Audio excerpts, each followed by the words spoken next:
السلام علیکم ورحمۃ اللہ وبرکاتہ۔ ویڈیو کو دیکھنے سے پہلے ہمارے چینل کو سبسکرائب کریں اور ہمارے چینل سے جڑنے کے لیے بیل آئیکن پر پریس کریں۔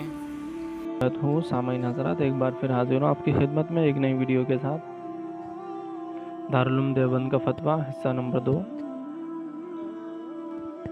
بسم اللہ الرحمن الرحیم۔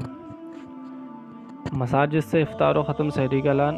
لوگوں کو افطار کی اطلاع بذریعہ اذان یا بذریعہ اعلان سائرن حسب سابق مساجد سے کی جائے، اور سحری کا اعلان بھی حسب سابق مساجد سے ہی کیا جائے، اور لوگ اسی کے متعلق افطار و ختم سحری کریں۔ اور بعض علاقوں میں جو 1.5-2 گھنٹے پہلے سحری کا اعلان شروع ہوتا ہے اور ختم سحری تک جاری رہتا ہے، تو یہ برادران وطن کے لیے اور مسلمانوں میں بیماروں اور پریشان لوگوں اور عبادت کرنے والوں کے لیے ان کی نیند اور عبادت وغیرہ میں دخل اور پریشانی کا باعث ہوتا ہے، لہذا اس سے پرہیز کیا جانا چاہیے۔ مسجد میں افطار کا نظم نہ کیا جائے۔ بعض علاقوں میں مسجد میں عموماً طور پر افطار کا نظم کیا جاتا ہے، اور وہاں عام لوگ مساجد میں ہی افطار کرتے ہیں، تو ایسے علاقوں والوں کو بھی چاہیے کہ اس مرتبہ رمضان میں اپنے اپنے گھروں پر ہی افطار کریں، مساجد میں افطار نہ کریں۔ البتہ مسجد کی نماز کے لیے متعین نمازی، امام اور مؤذن وغیرہ مسجد میں افطار کر لیں۔ رمضان المبارک کے آخر عشرے کا اعتکاف۔ رمضان المبارک کے آخر عشرے کا اعتکاف سنت موقعہ علی الکفایہ ہے، یعنی محلے کی مسجد میں کسی ایک شخص کا بنیت اعتکاف 20ویں تراویح کے غروب آفتاب سے کچھ پہلے مسجد جانا اور عید کا چاند ثابت ہونے تک مسجد میں ہی رہنا سنت موقعہ علی الکفایہ ہے۔ اگر پورے محلے والوں میں سے کسی ایک نے بھی اعتکاف نہیں کیا تو سب اہل محلے کو ترک سنت کا گناہ ہوگا، لہذا موجودہ حالات میں لاک ڈاؤن کی وجہ سے مسجد کی نماز بجماعت کے لیے متعین نمازیوں میں سے کوئی ایک اعتکاف بھی کر لے تاکہ سنت موقعہ علی الکفایہ ادا ہو جائے۔ اور اگر اخیر عشرے میں بھی لاک ڈاؤن رہے تو اہل محلے کی کسی اور کو اعتکاف کی اجازت نہ دی جائے تاکہ مسجد میں 5 سے زیادہ نمازی نہ ہوں۔ مردوں کے لیے گھروں میں اعتکاف کا حکم۔ مردوں کے لیے اعتکاف میں مزید شرعی شرط ہے، لہذا گھر میں نماز کے لیے جو کمرہ خاص کیا گیا ہو اس میں مردوں کا اعتکاف درست نہیں، البتہ عورتوں کا اعتکاف گھر کی مسجد میں درست ہے۔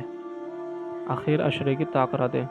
رمضان المبارک کے اخیر عشرے کی تاخیراتوں میں شب قدر کی تلاش میں شب برات کی طرح اپنے اپنے گھروں میں بھی رہ کر ہی انفرادی طور پر نوافل تلاوت قرآن، ذکر و اذکار اور دعا و استغفار کا اہتمام کیا جائے، اس لیے کہ گھروں سے باہر نکلنے، مساجد میں جمع ہونے پر یا آس پڑوس کے مکانات میں جمع ہونے سے پرہیز کیا جائے۔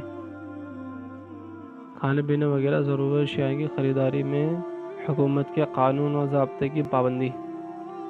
رمضان المبارک میں لاک ڈاؤن کے ایام میں کھانے پینے وغیرہ کی ضرورت اشیاء کے لیے انتظامیہ کی طرف سے جو نظام تجویز کیا جائے سب مسلمان اس کی پابندی کریں، یعنی اگر موبائل فون کے ذریعے سامان منگانے کا آرڈر ہو تو دکانداروں کو فون کر کے سامان منگوائیں، خود دکانوں پر نہ جائیں اور بچوں کو بھی نہ بھیجیں، اور اگر کچھ وقت کے لیے دکانیں کھلنے کا نظم ہو تو متعین وقت ہی میں سامان لے کر گھروں سے نکلیں اور سامان خرید کر جلد از جلد گھر واپس ہو جائیں اور بلا ضرورت گھر سے باہر وقت نہ گزاریں۔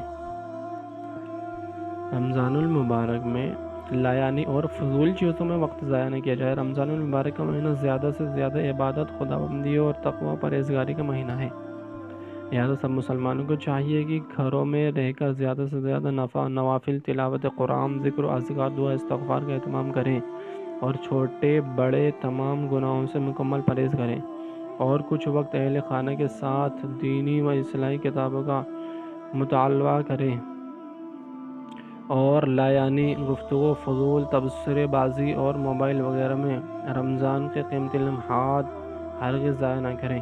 عید الفطر کی نماز۔ عید الفطر سے متعلق انشاءاللہ رمضان کے آخر حسب حالات رہنمائی کی جائے گی۔ یہ تھا دارالعلوم دیوبند کا فتویٰ حصہ 2، اس کا کچھ حصہ میں نے آپ کو بتایا ہے۔